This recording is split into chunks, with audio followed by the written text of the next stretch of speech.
Pour commencer, merci pour votre intervention. Moi, je voulais revenir sur un... En fait, c'est juste faire une remarque. C'est bon, on entend ? Et pas une question, c'est sur l'enseignement des sciences économiques et sociales au lycée, donc dans le secondaire. C'était pour peut-être montrer un poil d'optimisme, dire qu'en fait, aujourd'hui, moi je suis prof de SES au lycée, et l'idée du programme, je ne connais pas l'ancien programme, j'ai jamais enseigné l'ancien programme, mais le nouveau programme a encore une certaine hétérogénéité dans un double sens. Premièrement, en économie, très souvent le programme incite à commencer par la vision orthodoxe, puis venir sur une vision hétérodoxe. Comme par exemple, c'est le cas sur le chômage en seconde. On nous demande de montrer que, alors en effet, pour lutter contre le chômage, on peut baisser les salaires. On peut aussi mettre plus de flexibilité, mais on finit par dire qu'il y a une autre solution, et c'est celle de la conférence de ce matin, c'est augmenter les salaires. Donc le programme nous demande explicitement de le faire. Donc déjà là-dessus, il y a une vision assez hétérodoxe. Il en va de même pour le chapitre sur la monnaie ou sur l'État, où on nous parle d'Aglietta, de Keynes, etc. L'autre point où on persiste sur l'hétérogénéité, c'est bien entendu qu'il y a encore beaucoup de sociologie dans le programme. Par contre, il y a un réel risque, c'est du fait de la pensée unique à la fac, on risque de perdre cette hétérogénéité dans le programme. Voilà.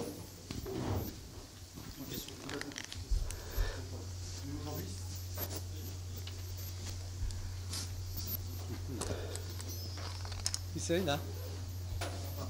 vous. Oui, je ne suis pas économiste et je voulais vous poser une question, à savoir que cette année on est sur la conférence climat et donc sur les politiques climatiques et il semblerait que certaines personnes analysent le fait que le concept énergétique, que les énergies ne rentrent absolument pas en compte dans les analyses économiques néoclassiques. Et donc je voulais savoir si cette position vous la partagez et qu'est-ce qu'elle représente en quelque sorte en termes de conséquences pour une pensée hétérodoxe. Devant vous. Qui c'est qui a demandé là ? Devant. C'est vous. Donnez-moi. Voilà, merci. À vous. Oui. Je ne suis pas économiste non plus, mais citoyen.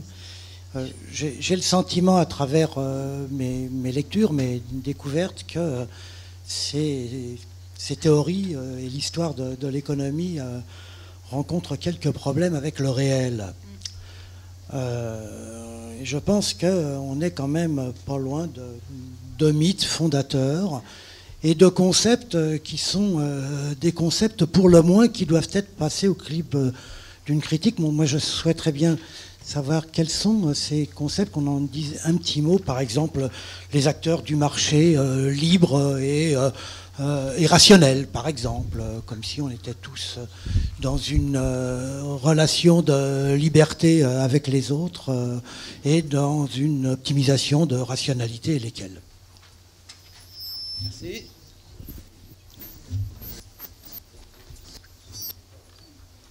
Peut-être on répond à une première salve de questions, non ? Alors, oui, mais oui. On va peut-être, avant votre question, excusez-nous, on va peut-être répondre aux premières questions, du moins Agnès et René. Je commence ? Alors merci pour cette remarque optimiste sur les enseignements de SES. Il y a eu aussi un contre-manuel qui a été fait par les professeurs de SES. Donc il y a eu heureusement des résistances au sens positif du terme à ce rouleau compresseur qui n'est pas complet, heureusement.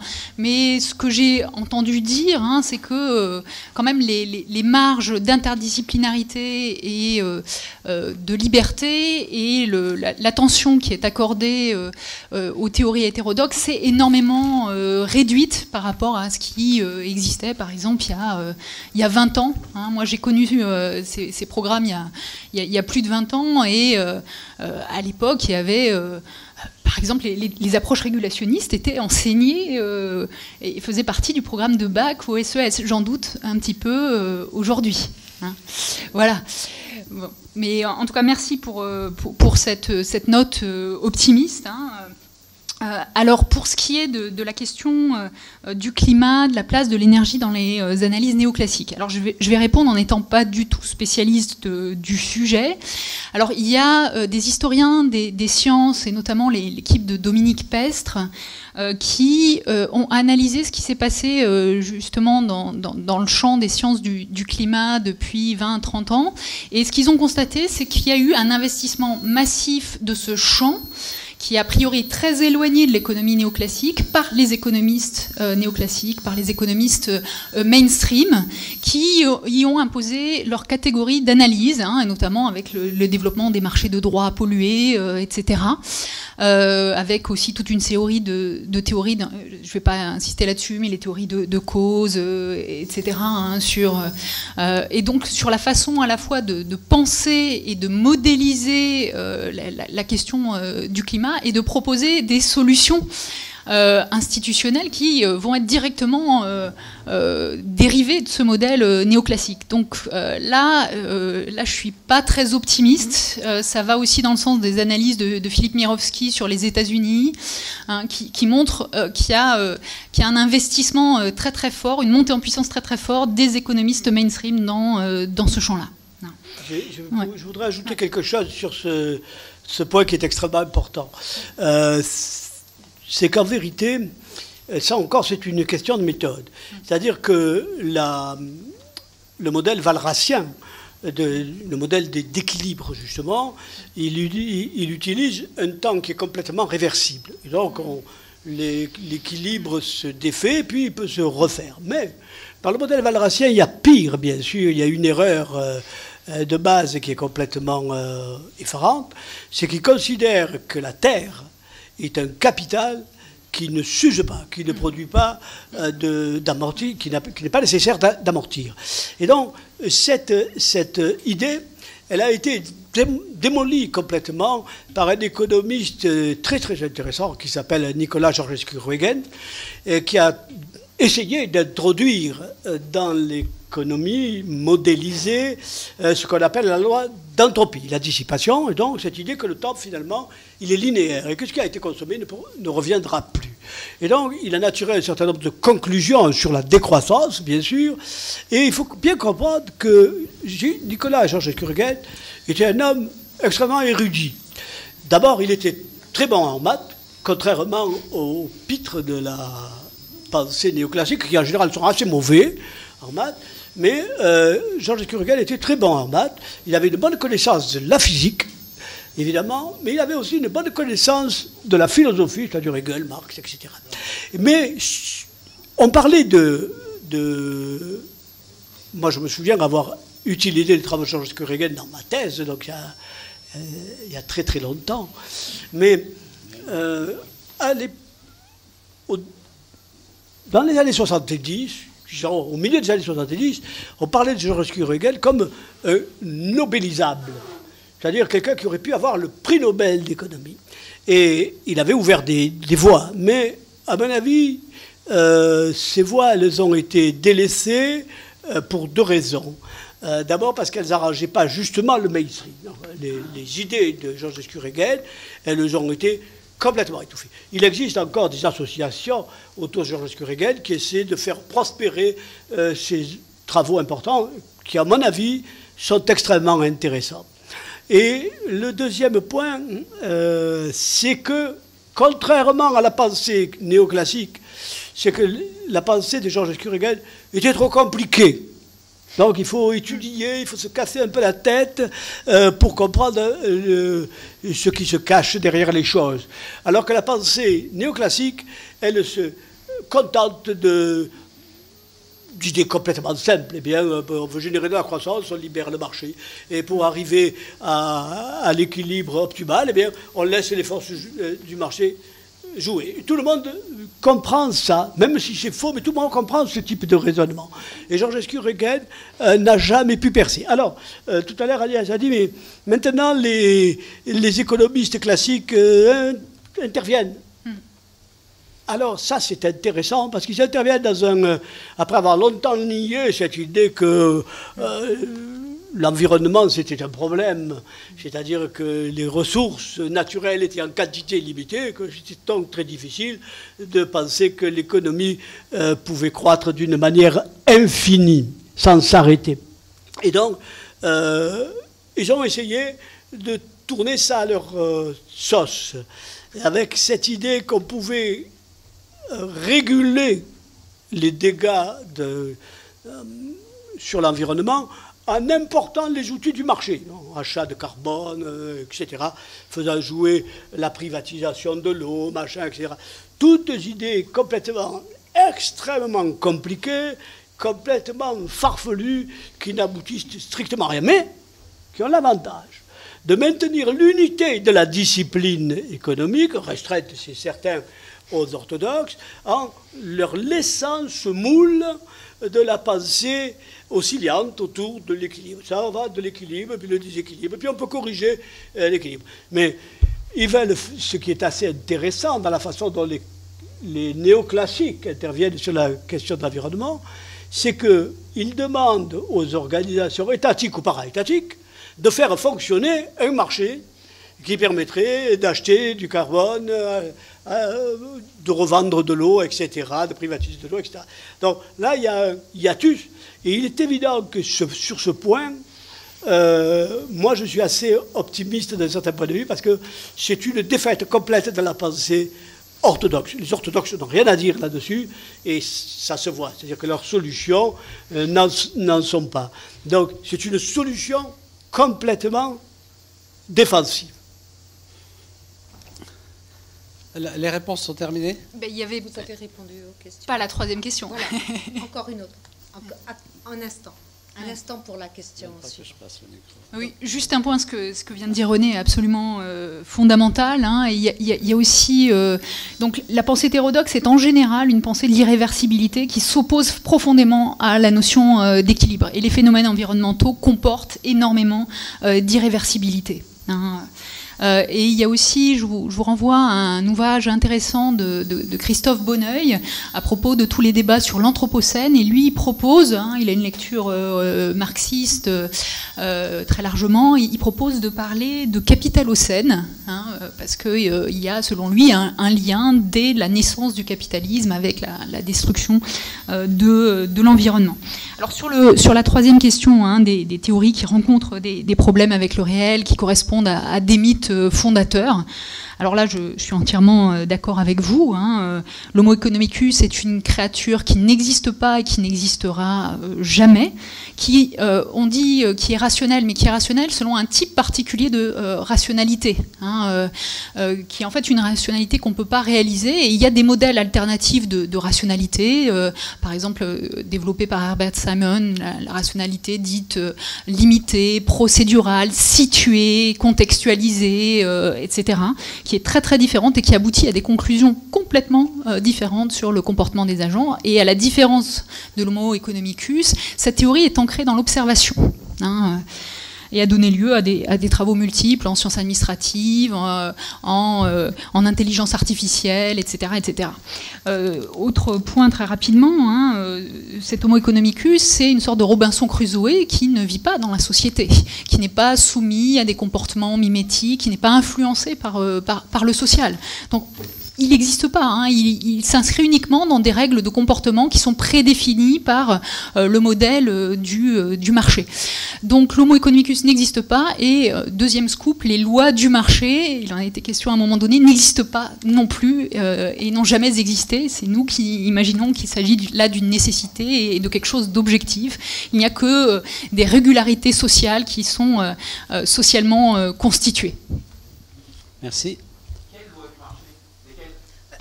Attendez, ici, la question sont ici. Monsieur, on va d'abord, vous poserez la question, vous leverez la main. On va d'abord prendre la question de madame qui a levé la main tout à l'heure. Ensuite, ce sera vous. Alors, il y a une image que je trouve assez pertinente. C'est celle de dire que le corps formé par les êtres humains sur Terre est un peu comme un organisme vivant, c'est-à-dire qu'au début, il est tout petit. Il va croître très très vite au début, puis il va atteindre, sa croissance va se ralentir, et puis à un moment donné, il arrive à un équilibre, non pas du marché, hein, mais à un équilibre dans sa consommation, production, etc. Et qu'il est évident qu'aujourd'hui, nous en sommes au stade obèse, c'est-à-dire qu'on a dépassé cet équilibre, et donc ma question, elle est pour vous deux, mais en particulier pour la FEP. Est-ce que la FEP réfléchit justement à un système économique qu'on pourrait appeler post-croissance, où la croissance n'est plus l'alpha et l'oméga comme il l'est aujourd'hui pour l'économie libérale, et je rajouterais aussi pour une certaine économie que Marx ne l'a pas remise en question fondamentalement, mais la question, ce qui est vraiment nouveau, c'est ni ce qu'a dit Ricardo, ni ce qu'a dit Marx, c'est qu'on est confronté aujourd'hui pour la première fois, comment on fait pour revenir à cet équilibre, donc à quelles conditions on peut parler de décroissance, et une décroissance n'est absolument pas infinie, au moment où on sera dans l'équilibre, ce sera comment cette économie, eh bien effectivement, post-croissance, où finalement tout est remis en question, l'intérêt, l'argent, la manière de faire les échanges, de produire, et effectivement, ça nous donne un autre horizon. Est-ce que la FEP travaille sur ce modèle et essaye de le communiquer? On prend une autre question. On prend une autre question. Agnès? Oui. Une autre question.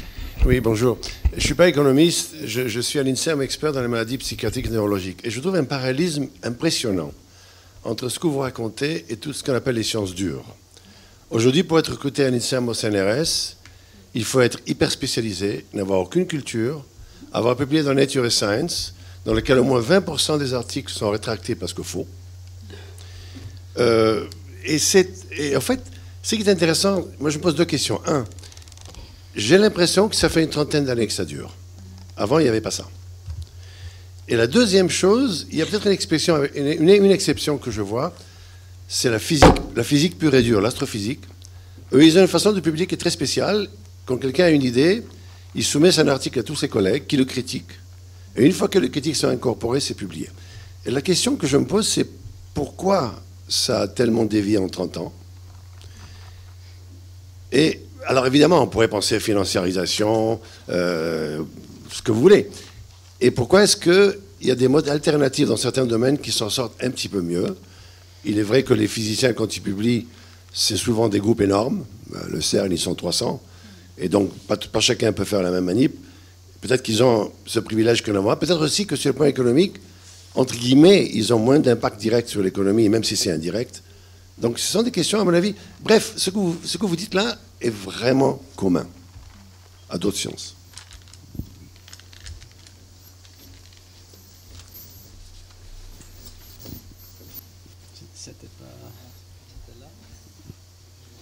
Bonjour.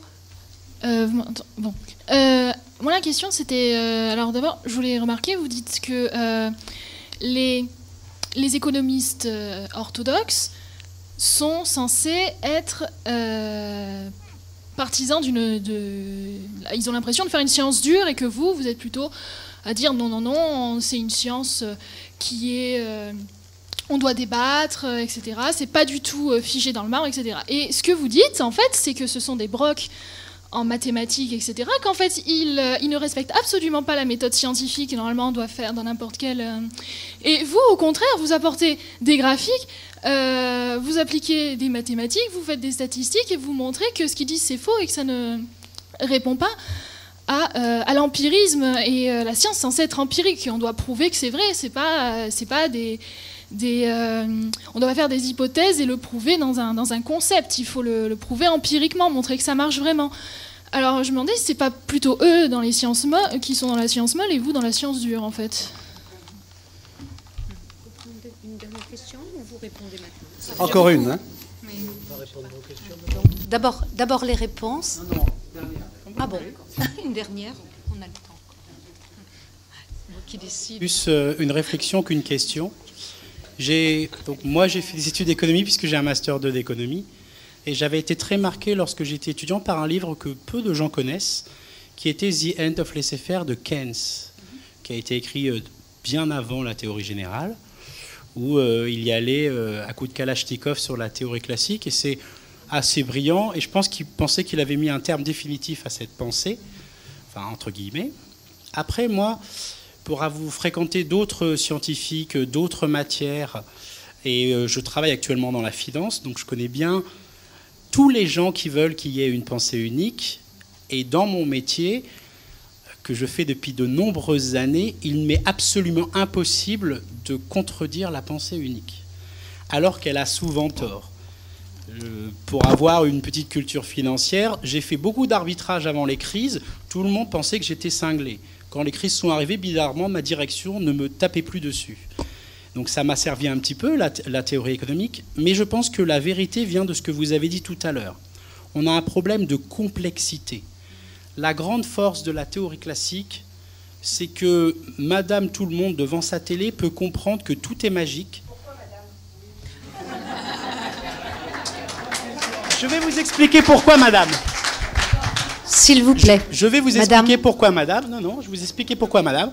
Parce que je vis avec quelqu'un qui n'a pas fait d'études d'économie et qui, à force de me fréquenter, de fréquenter mes amis, est aujourd'hui extrêmement calé.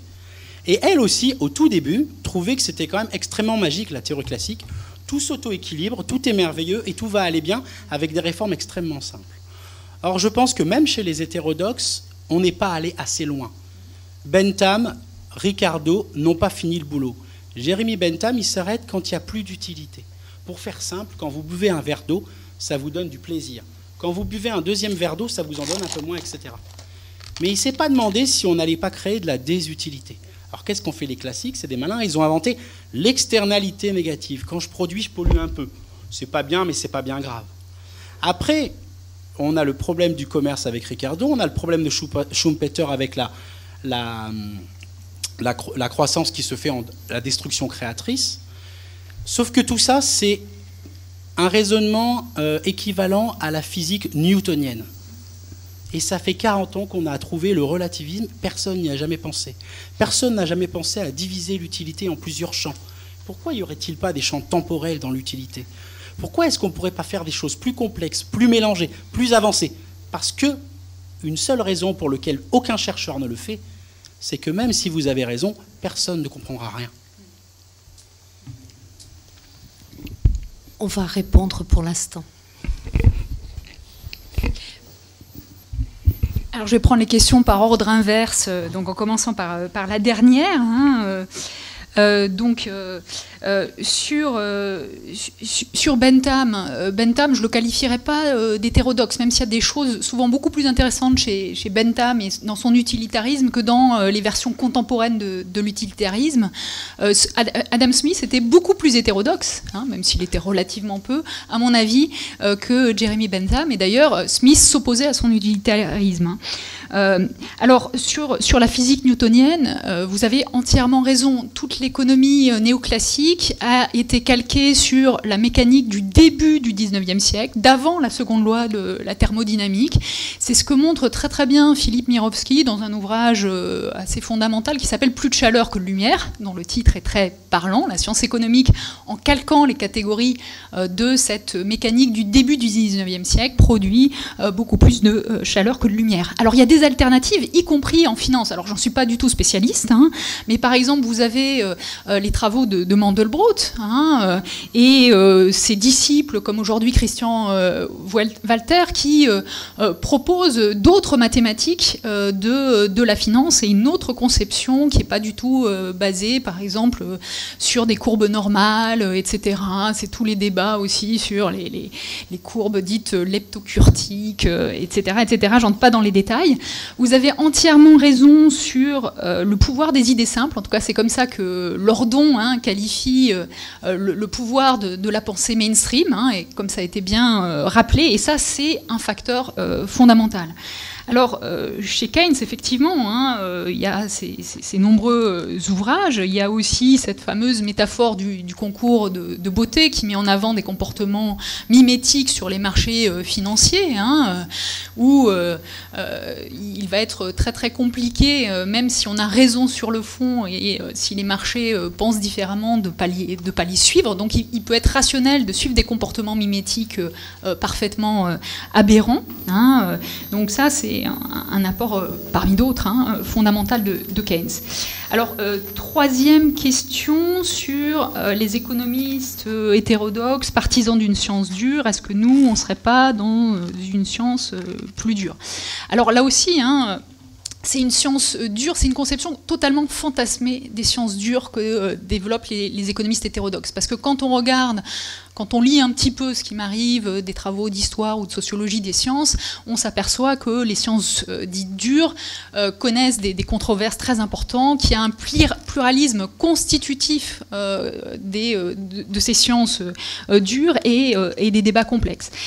Et l'usage des mathématiques, que ce soit de la modélisation ou encore des statistiques, est un outil absolument fondamental, mais qu'on ne peut utiliser que si on a conscience de la construction de ces statistiques. Je renvoie à tous les travaux de Desrosières sur les conventions, justement, de qualité sur lesquelles reposent les statistiques, les conventions sociales de richesse aussi de Jeanne Catrice et Gadret, etc.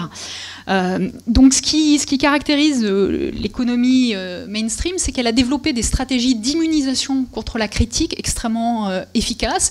Et une de ces stratégies d'immunisation a été développée par Milton Friedman en 1954. Friedman a expliqué que peu importe le réalisme des hypothèses, on peut avoir des hypothèses qui ne sont pas du tout réalistes, selon lui, pourvu que les prédictions soient à peu près correctes. Alors c'est une stratégie d'immunisation, parce que comme on l'a vu précédemment, les prédictions sont très très souvent fausses, mais ça permet de dire que tout ce qu'on a dit sur l'homo economicus, etc., le marché, qui sont des mythes, en fait, ça permet de dire, bon, peu importe, tant qu'on est capable, peu importe qu'on ait des hypothèses fausses, tant qu'on est capable de faire des prédictions correctes. Donc c'est une des multiples stratégies d'immunisation qui sont pratiquées assidûment par les économistes mainstream. Alors sur la deuxième question et les remarques qui ont été faites sur la biologie, l'astrophysique et des évolutions communes. Là aussi, je partage tout à fait votre avis.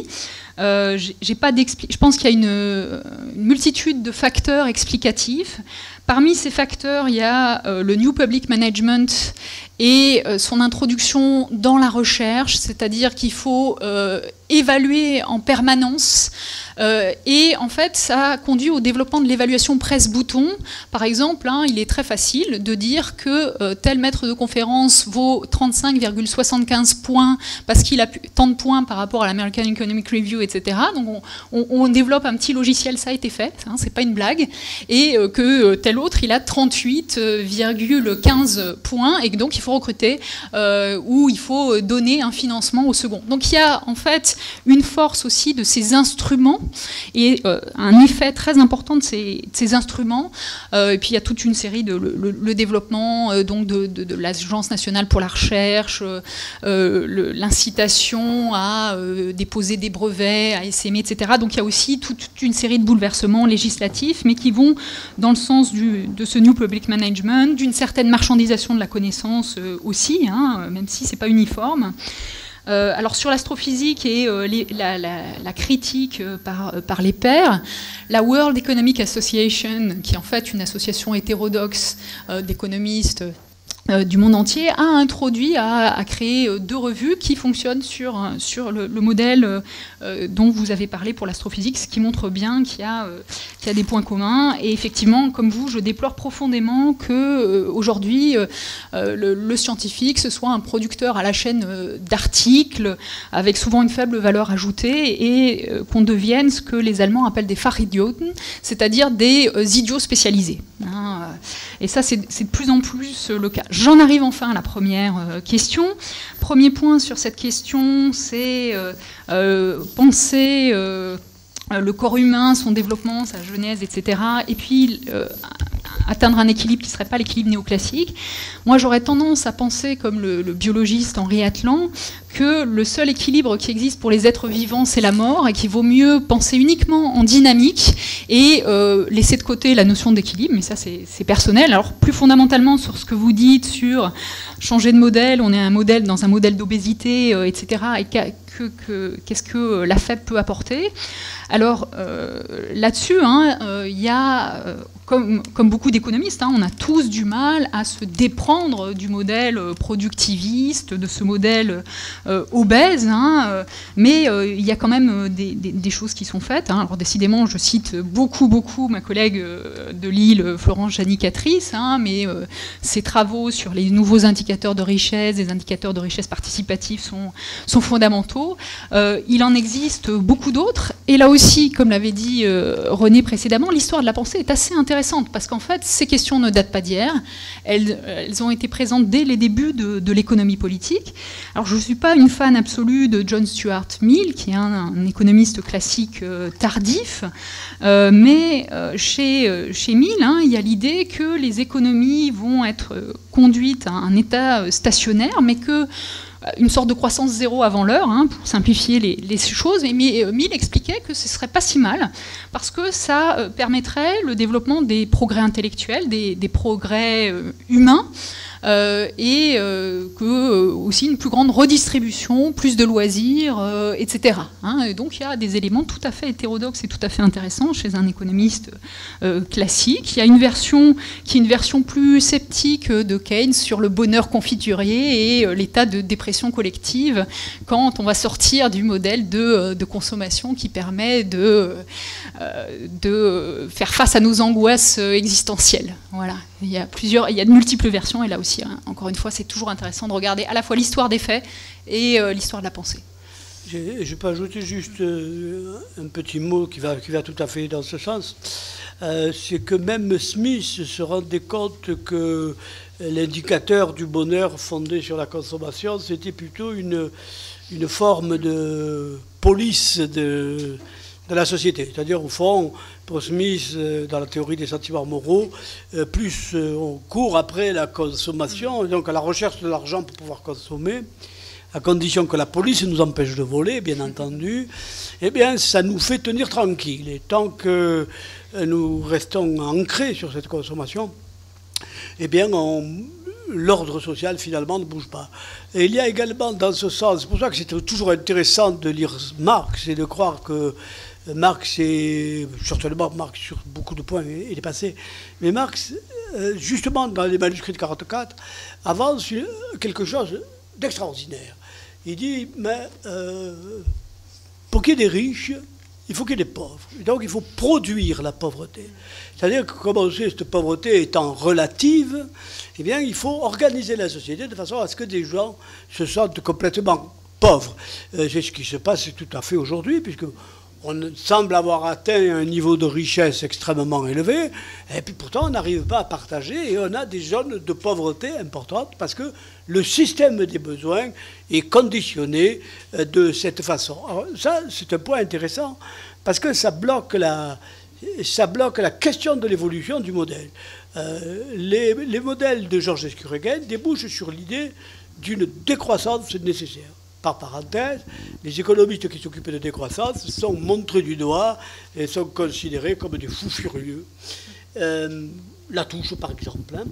Mais la question de ces riches et de ces pauvres, bien sûr, vous voyez qu'il y a un problème ici.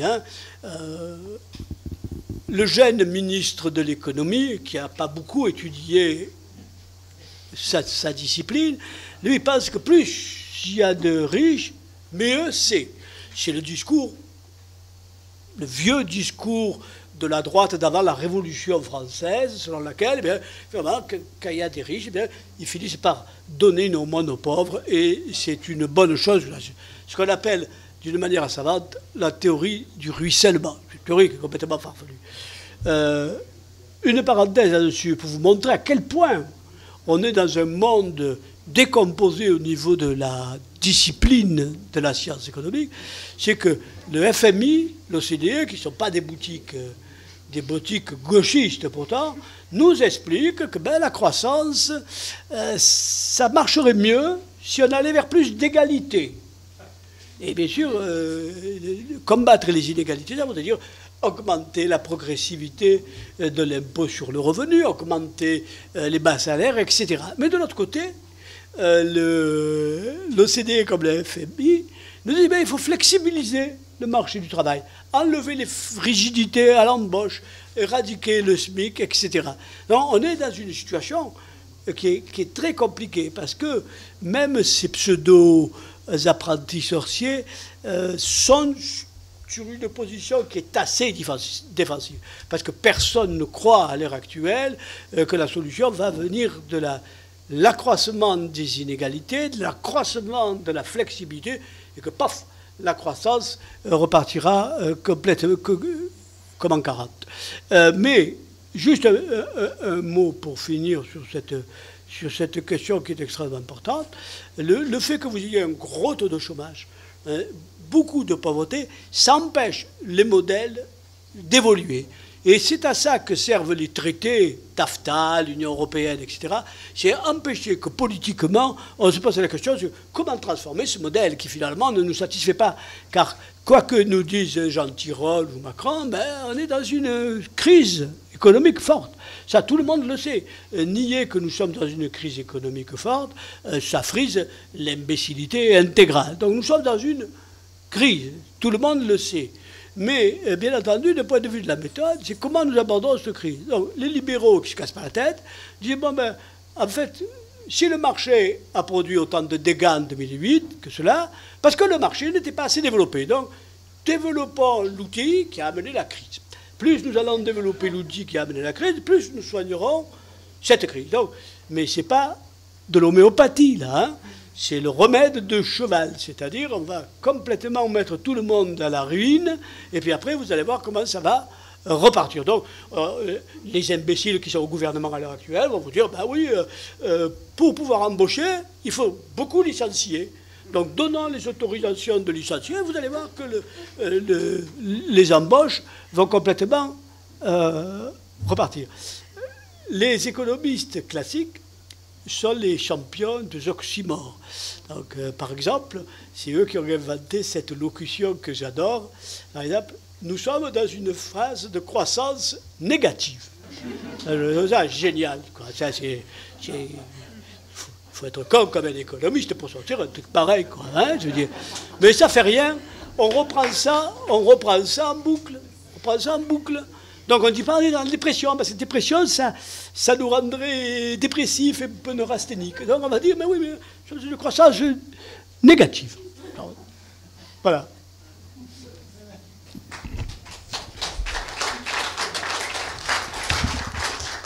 Est-ce qu'il y a encore des questions? Ah, monsieur.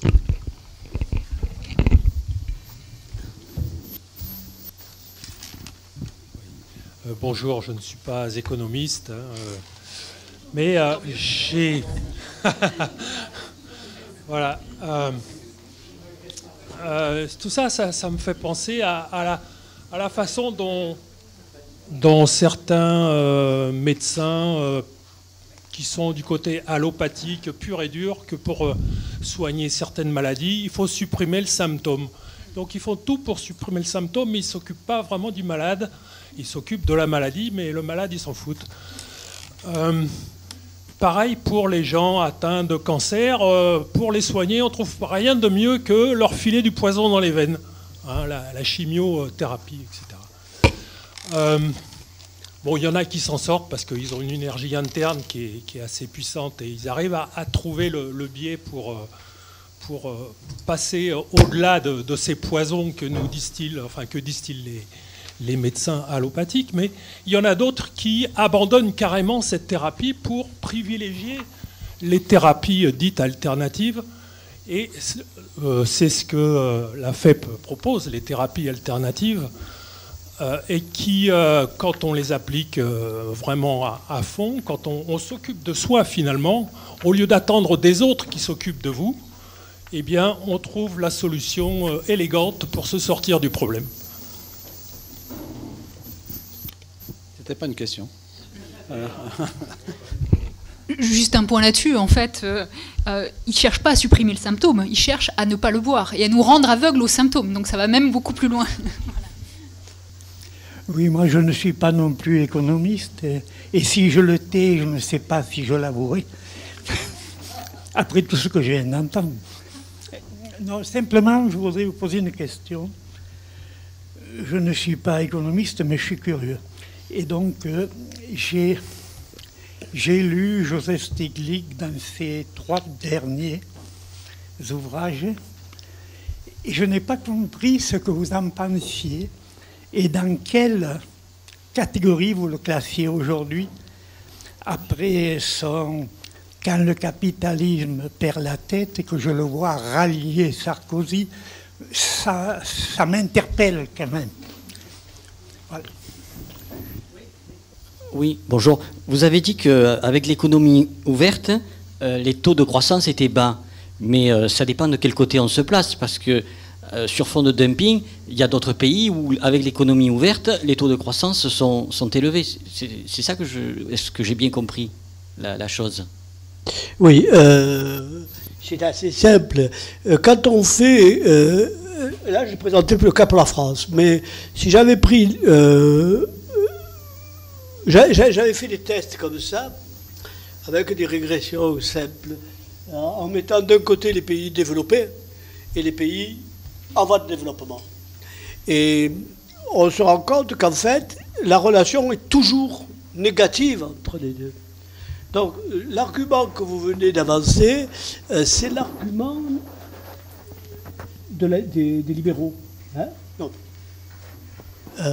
Le problème, c'est de savoir, c'est pas de savoir s'il est libéral ou pas, l'argument, évidemment, c'est de savoir s'il est vérifié ou non. Et en réalité, cette relation, elle est toujours négative. Plus ou moins, évidemment.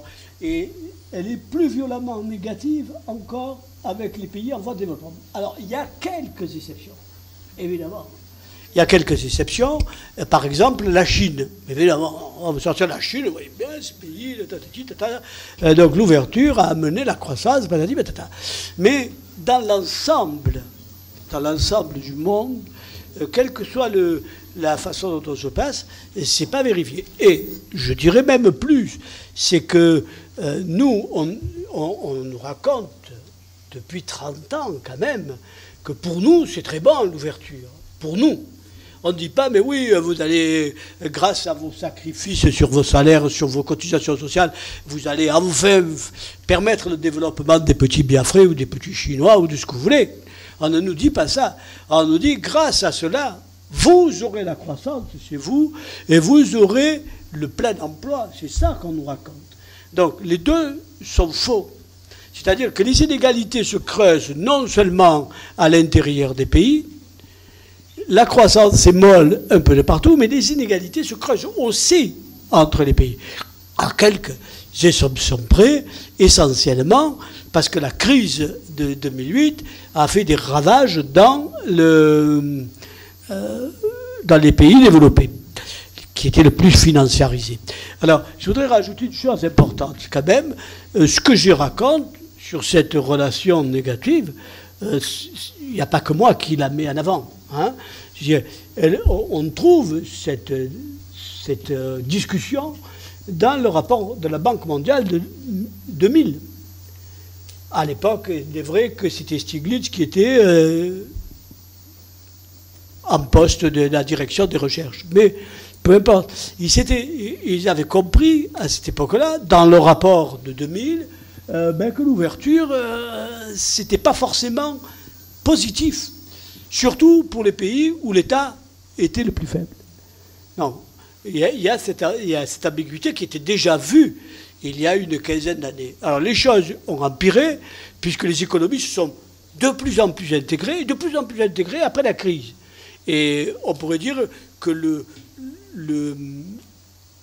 l'exemple le plus parlant, c'est celui de la zone euro. La zone euro a la croissance la plus faible du monde. Sa croissance est plus faible que celle de l'Union européenne, et la croissance de l'Union européenne est plus faible que la croissance du reste du monde développé. Donc ça, c'est quand même assez parlant. Or, l'Union européenne, la zone euro, c'est la zone qui, du point de vue des échanges et de l'ouverture, est la plus intégrée. Voilà, donc,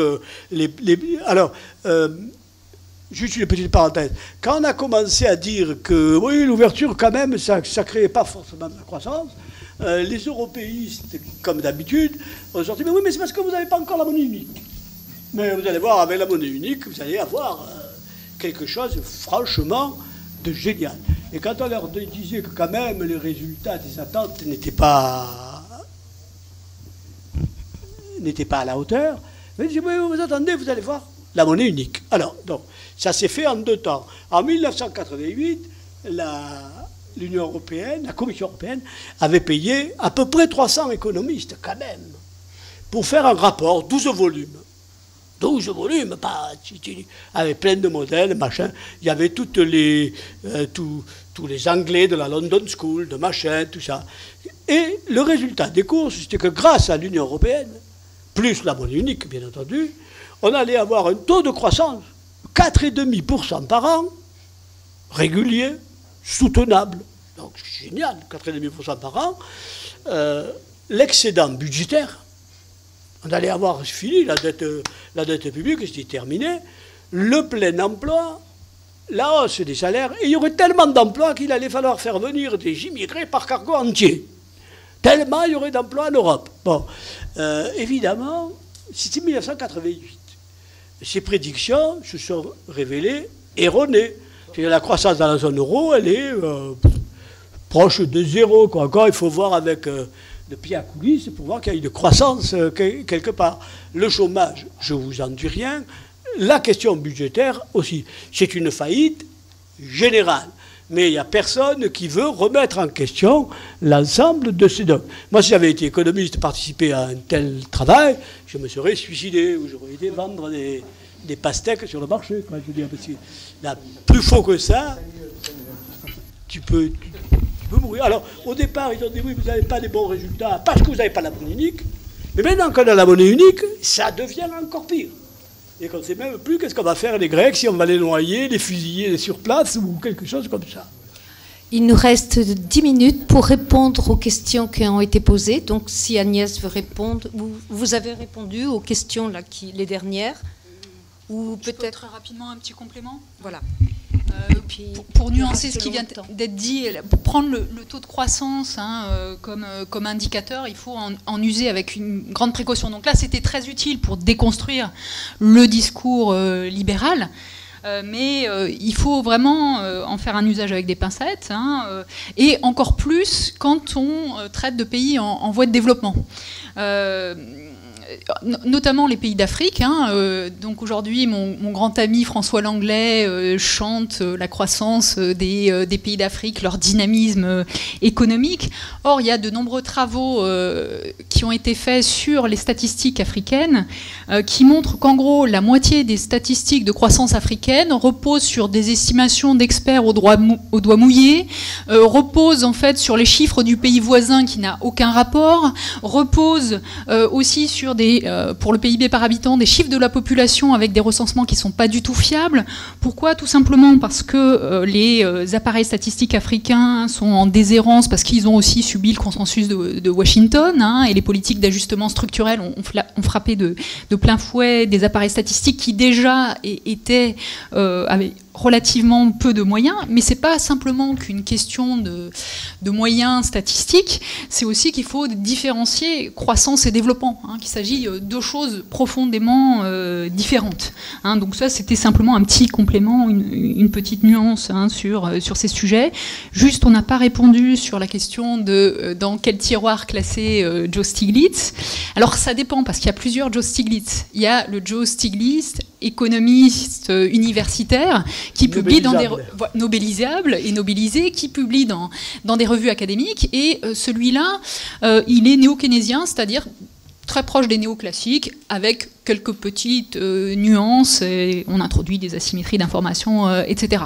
Et puis il y a le Joe Stiglitz, vulgarisateur, homme public, qui dit des choses beaucoup plus concrètes et beaucoup plus pertinentes, et là, pour le coup, beaucoup plus hétérodoxes. Donc il y a plusieurs, et c'est la même chose pour Krugman.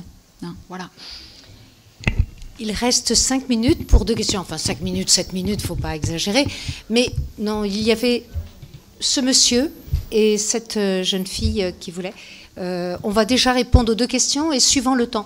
Parce que c'est aussi une question de quitter la salle, d'organiser pour d'abord d'avoir un espace avant les prochaines conférences et puis de laisser nos conférenciers se reposer. Donc, ce monsieur et cette jeune fille. C'est très court. J'ai une question sur l'opacité de l'économie. À l'heure actuelle, on comprend avec vous que l'économie est le fruit de processus sociaux, historiques et politiques. Et donc ça pose un petit problème parce que ça veut dire que quelques experts se mêlent de nos affaires et les gèrent à notre place. Et donc dans l'objectif de se réapproprier nos affaires, l'opacité de l'économie pose un problème. Est-ce qu'elle est fondée, c'est-à-dire que ce sont des outils qui permettent de penser plus loin, ou est-ce que c'est juste une opacité factice, auquel cas nous pourrions tous nous réapproprier l'économie sous d'autres formes, plus politiques, plus populaires et plus citoyennes? Oui, moi je peux essayer de répondre à cette question rapidement. On y essaie.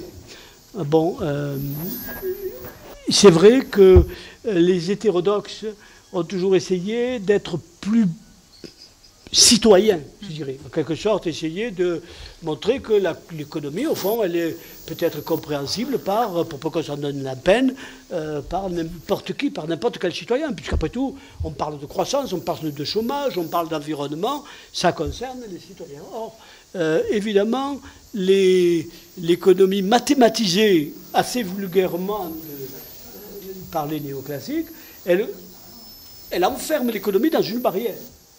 C'est-à-dire, au fond, vous pouvez pas, si vous n'avez pas l'habitude de ces modèles, vous ne pouvez pas comprendre ce qu'ils veulent dire. Les modèles sont suffisamment compliqués, même si pour l'habitué, ils ne sont pas très compliqués, bien sûr. Et ces modèles vous empêchent de discuter des hypothèses sur lesquelles ils reprennent. C'est-à-dire qu'au fond, vous cassez la tête à comprendre, moi j'ai fait ça pendant des années, comprendre les équations, c'était logique, machin. Et des fois on trouve des petites merdouilles qui montrent que le modèle ne tient pas la route, même quand il est publié dans l'AER ou n'importe quoi. Mais la question, elle n'est pas là, c'est que le fait qu'on se casse la tête à comprendre ce modèle, on demande à nos étudiants de le faire, même d'en produire, eh bien, pendant ce temps-là, on ne discute plus des hypothèses.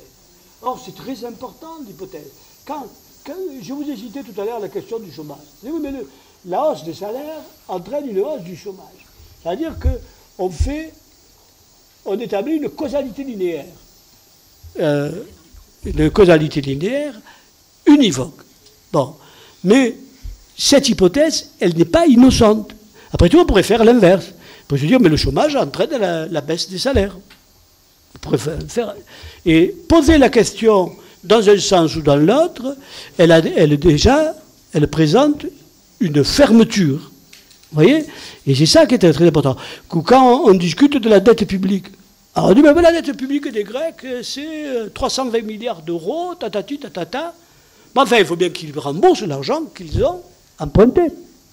Et tant que vous discutez du pourquoi, du comment vous allez rembourser cette dette extravagante pour les Grecs, eh bien, vous ne discutez pas de la raison même de cet endettement, et donc des mécanismes alternatifs à l'austérité pour sortir de cette chose-là. Donc on a commencé, le cas de la Grèce est emblématique, avec Tsipras, on a commencé à pointer du doigt que quand même les Allemands, aussi vertueux que ça, ils n'avaient pas remboursé leurs dettes vis-à-vis des Grecs depuis 1953. Ils s'en étaient abstenus. Et on s'est aperçu que les Allemands, très vertueux et qui passent leur temps à faire la leçon à un peu tout le monde, n'avaient fini de rembourser leurs dettes de la Première Guerre mondiale qu'en décembre 2014. Or, nous, on demande aux Grecs, donc c'est presque 100 ans après, de rembourser la dette à marche forcée. Vous voyez, donc, la grande force de l'économie classique, on l'a dit ici, c'est de présenter des choses qui sont complètement fausses avec l'accent de la simplicité, avec une causalité extrêmement simple qui vous permette de relier les choses et de ne pas être perdu.